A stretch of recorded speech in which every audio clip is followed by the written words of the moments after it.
Welcome students to grow with biology. आज हम पढ़ेंगे recombinant DNA technology. Recombinant DNA technology का बेसिक कंसेप्ट से स्टार्ट करेंगे। रिकॉम्बिनेंट डीएनए टेक्नोलॉजी 3 वर्ड से बना है। लास्ट वर्ड है टेक्नोलॉजी, जिसका मतलब है टेक्निक। रिकॉम्बिनेंट खुद 2 वर्ड से बना है, एक है री, दूसरा है कॉम्बिनेंट। कॉम्बिनेंट का मतलब होता है कंबाइन करना या जोड़ना। किसको जोड़ना? 2 चीजों को जोड़ना या रिकम्बाइन करना। कौन सा टाइप ऑफ मटेरियल है? डीएनए। डीएनए मतलब न्यूक्लिक एसिड।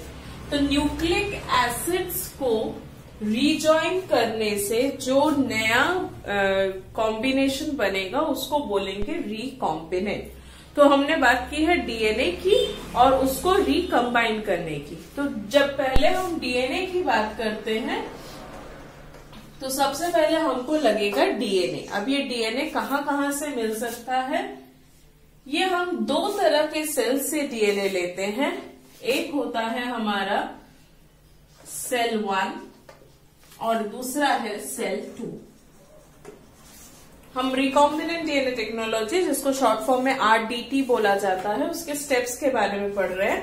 तो सबसे पहले हमारे पास 2 वेराइटीज ऑफ सेल होना चाहिए। एक होगा सेल 1, दूसरा होगा सेल 2। सेल 1 टाइप समझा रहा है, ना कि नंबर ऑफ सेल्स समझा रहा है। यह है सेल 1 एक तरह का सेल्स है और सेल 2 है दूसरे तरह का सेल्स। अब सेल्स से हमको क्या चाहिए? हमको सेल 1 से भी डीएनए निकालना है और सेल्स 2 से भी हमको डीएनए निकालना है। तो मोस्टली हम क्या करते हैं, जिस जीन के लिए या जिस डीएनए मटेरियल के लिए या जेनेटिक मटेरियल के लिए हम रिकॉम्बिनेंट करने जा रहे हैं, उस जेनेटिक मटेरियल को यहां से आइसोलेट करने की कोशिश करते हैं। मतलब जो भी हमारा जीन ऑफ इंटरेस्ट है, तो ये जो जीन डीएनए होगा, ये होगा जीन ऑफ इंटरेस्ट। और जो सेल 2 है, इसमें से जो डीएनए हम ले रहे हैं, ये होगा हमारा वेक्टर। अब वेक्टर्स बहुत सारे टाइप्स के हैं। वेक्टर्स होते क्या है? वेक्टर्स कैरियर मॉलिक्यूल्स है, जिसको हम वेहिकल्स भी बोलते हैं, जो एक जीन को दूसरे एक सेल पे ले जाने के लिए हेल्प करता है।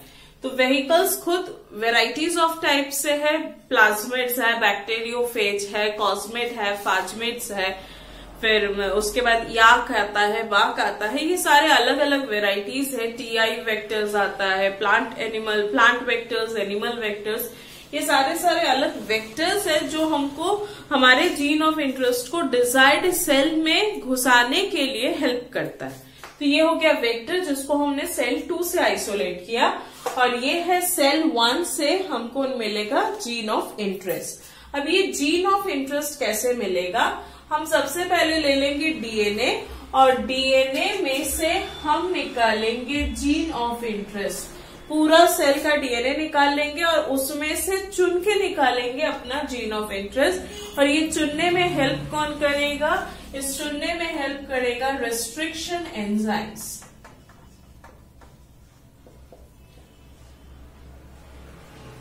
रेस्ट्रिक्शन एंजाइम्स मतलब रेस्ट्रिक्शन एंडोन्यूक्लिएजेस हमको हेल्प करेगा डीएनए में से जीन ऑफ इंटरेस्ट को निकालने के लिए। अब जब हम रेस्ट्रिक्शन एंजाइम्स के बारे में पढ़ते हैं, तब हमको पता चलता है कि restriction enzymes double stranded DNA को काटता है और काटने के बाद 2 एंड्स बनाएगा। वो 2 एंड्स 2 वेराइटीज के होते हैं। एक होता है स्टिकी एंड और दूसरा होता है ब्लंट एंड। एक हो गया स्टिकी एंड, दूसरा हो गया ब्लंट एंड। मतलब हमारा जो जीन ऑफ इंटरेस्ट है, उस जीन ऑफ इंटरेस्ट में आइदर दोनों साइड ब्लंट एंडेड होगा या फिर दोनों साइड स्टिकी एंडेड होगा। साथ ही साथ जब हम ये वेक्टर निकालते हैं, ये वेक्टर जो है ये एक्स्ट्रा क्रोमोसोमल डीएनए है। ये एक्स्ट्रा क्रोमोसोमल डीएनए, अब इस वेक्टर में हमको इस जीन ऑफ इंटरेस्ट को ऐड करना है। तो वेक्टर का जो खुद का स्ट्रक्चर है, उस स्ट्रक्चर में हमारे जीन ऑफ इंटरेस्ट को घुसाना है। तो कैसे घुसाओगे? घुसाने के लिए इस वेक्टर को भी रिस्ट्रिक्शन एंजाइम से ट्रीट करना होगा। जब हम वेक्टर को भी रिस्ट्रिक्शन एंजाइम से ट्रीट करेंगे तो वेक्टर भी आइदर स्टिकी एंडेड बन जाएगा या फिर ब्लंट एंडेड बन जाएगा। तो जब हम रिस्ट्रिक्शन एंजाइम से वेक्टर को ट्रीट कर लेते हैं तब हम उसको बोलते हैं ओपन वेक्टर।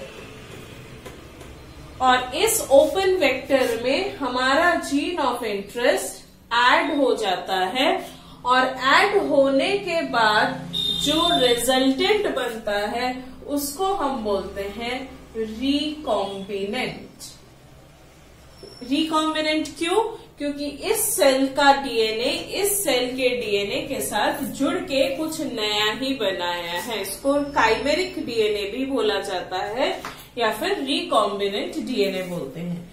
अब इस रिकॉम्बिनेंट डीएनए को क्या करेंगे? इस रिकॉम्बिनेंट डीएनए को हमको किसी न किसी सेल के अंदर डालना होगा और उस तरह के सेल को बोलते हैं होस्ट सेल्स। उस होस्ट सेल में हम इस रिकॉम्बिनेंट डीएनए को डालेंगे। डालने में हेल्प कौन करता है? यही वेक्टर हमको हेल्प करेगा। अगर ये प्लाज्मिड वेक्टर्स है मतलब बैक्टीरियल वेक्टर है तो बैक्टीरियल सेल्स पे जाएगा। अगर bacteriophage as a vector use किए हैं तो हम उसको एज अ सेल्स जो कि वायरल इन्फेक्शन पे जा रहा है उस पे हम यूज कर सकते हैं। तो हमारे वेक्टर पे डिपेंड करता है कि हम कौन से मैकेनिज्म से उसको नेक्स्ट सेल पे ट्रांसफर करें। तो ट्रांसफर के मैकेनिज्म में बैक्टीरियल सेल्स अगर है तो हम कॉन्जुगेशन पे भी जा सकते हैं, ट्रांसफॉर्मेशन में भी जा सकते हैं। और अगर वायरल जेनेटिक मटेरियल पे जाएंगे तो फिर वो उस प्रोसेस को हम बोलेंगे ट्रांसडक्शन। कॉन्जुगेशन, ट्रांसफॉर्मेशन दोनों है बैक्टीरिया के लिए और ट्रांसडक्शन जो मेथड है वो मेथड है वायरल जेनेटिक मटेरियल्स के लिए। तो ये हो गया सेल के अंदर घुस गया। अब इस सेल में से हमारा एक सेल में घुसा है या 10 सेल में घुसा है तो इसके बाद जो नेक्स्ट स्टेप आ जाता है वो है स्क्रीनिंग करना। और स्क्रीन करके हमको पूरे लंप ऑफ सेल्स में से निकालना होगा कि कौन से एग्जैक्ट सेल के अंदर हमारा रिकॉम्बिनेंट दिया है। तो वो सेल्स हो जाएगा रिकॉम्बिनेंट सेल्स। हम क्या पढ़ रहे थे? Recombinant DNA technology. इसमें अलग अलग स्टेप्स है। पहला स्टेप्स है जिस सेल की से हमको जीन ऑफ इंटरेस्ट चाहिए उस सेल से डीएनए को आइसोलेट करो, फर्स्ट स्टेप।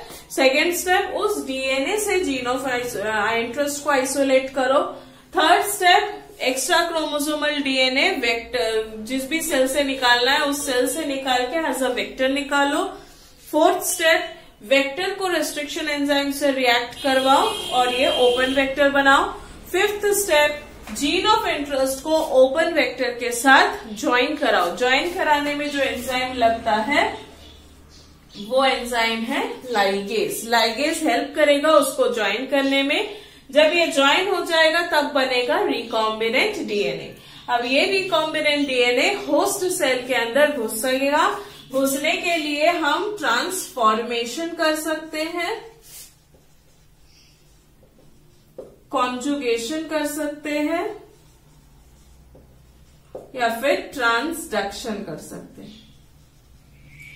तीनों में से कोई भी मेथड से हम होस्ट सेल के अंदर हमारे जीन ऑफ इंटरेस्ट को एंटर करवा देंगे। अब जीन ऑफ इंटरेस्ट एज पर रिक्वायरमेंट वहां पे काम करेगा।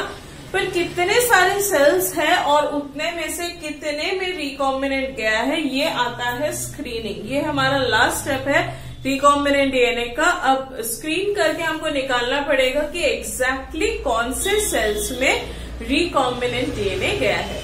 तो हम ईच एंड एवरी स्टेप्स को इन डिटेल पढ़ेंगे रिकॉम्बिनेंट डीएनए टेक्नोलॉजीज के पार्ट पे। ये पार्ट 1 है। नेक्स्ट पार्ट से हम सेल 1 से इस एंजाइम्स को निकालना या जीन ऑफ इंटरेस्ट को निकालना पार्ट 2 पे पढ़ेंगे। Thank you.